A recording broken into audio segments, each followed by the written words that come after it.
You no longer need a phone to order an Uber. Let's talk about it.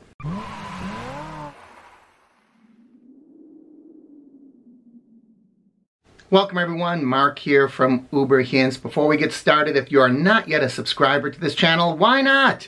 Click that face down there in the corner to subscribe. And while you're at it, ring the bell icon up above so you know when I post new videos. You know what time it is? It's Joe time, and we are going to talk about a pilot program that is being rolled out in Toronto, Canada, specifically at Pearson Airport, one of my least favorite airports. Very comfortable airport. They have good Wi-Fi, but just the design, it's like a horseshoe design. It's kind of, if you don't know exactly where your gate is, you could start heading the wrong direction because you can't look down the terminal and see all those signs. Anyways, Toronto's largest airport has just implemented a new Uber pilot that makes it easier for travelers to get home, as smartphones are no longer needed to book a ride. There is a major league issue that's going on in my head while I'm telling you the rest of the story. Think about what you think it might be, and I'll tell you at the end of the video. But I see something really strange. It's just jumping out of me. It's popping out of this page. We'll talk about it in just a few minutes. Pearson Airport is now testing the Uber kiosks, you can see them here, that allow travelers to book their ride right on the spot without using their phones. Oh my goodness, what a novel idea. Isn't that what we've been doing for decades? It's called hailing a cab. John Kantrowitz, K-A-N-T-R-O-W-I-T-Z, Kantrowitz, an interface designer for Uber, announced the new technology on Twitter this week. This was actually a couple weeks ago. This one has been in my I Gotta Get To It file, which features a monitor where riders can enter their information, including their name and phone number, where they're going, what vehicle they want, and when they're prompted to pay with their credit card. It's a kiosk. It's a kiosk. It's the same type of kiosk that the airlines have been using for a long, long time. That's a kiosk. All right, let's go on. Here is a quote from him. This is from Twitter. Designed and launched a thing. A thing. Uber rider kiosks at Toronto Pearson Airport. Shout out to our first riders, a family from the Bahamas, and you can see them here. Boy, aren't they happy and excited to be the very first one. Actually, it would be kind of exciting, wouldn't it, to be the first one to use something like this? But is it a non-issue? I see a big, big stumbling block. Let's go on. Kantrowitz said the new systems are being run as a trial at Pearson. However, it hasn't been revealed how long this trial will last. The kiosk, now he's describing this, so this is his quote. It has two modes, attract and active. Attract is when we try to attract use, provide wayfinding info for those who use the app, brand and Uber awareness in the airports. Say, okay, what they're saying there is he's just going to put up billboards, well, maybe not billboards, but big signs and kiosks, and they're going to advertise. They're going to try to draw people to it. They want to try to make it eye-catching. You can see it here once again, and I can't imagine that these great big giant walls are going to stay up. Probably just for the trial period. What do I know? Maybe they will. If you can put them up against a wall and paint the wall, I don't know how open airports would be to that unless you pay them the big old bucks, right, for that advertising space. But I digress. Let's go on. Active is when the user is engaged with the kiosk trying to book a ride. Okay, they're making a bigger thing out of that than it is, right?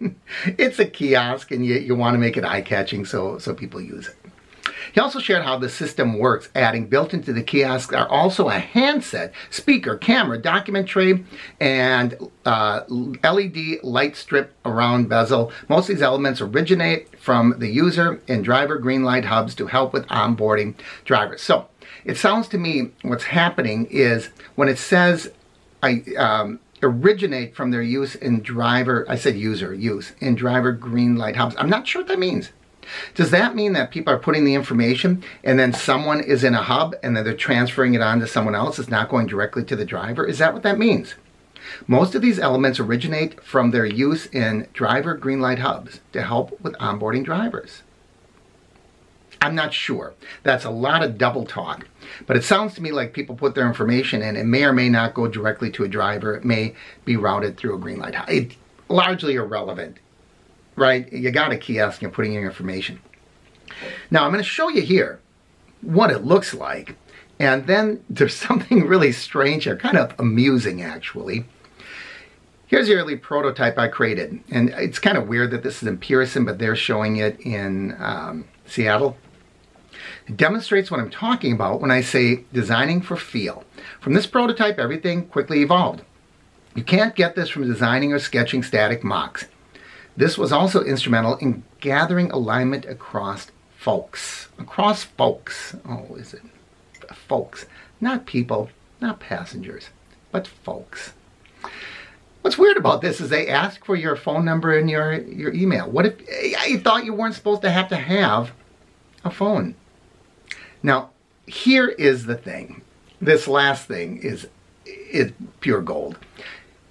Pearson Airport said the new technology will help passengers avoid unlicensed transportation, which the airport also refers to as scoopers.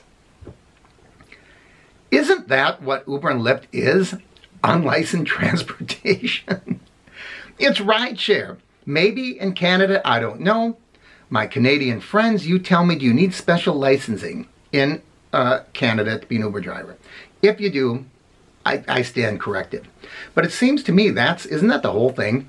That taxis are controlled, they're monitored, they have to have licenses, but as Uber drivers, for the most part, we don't.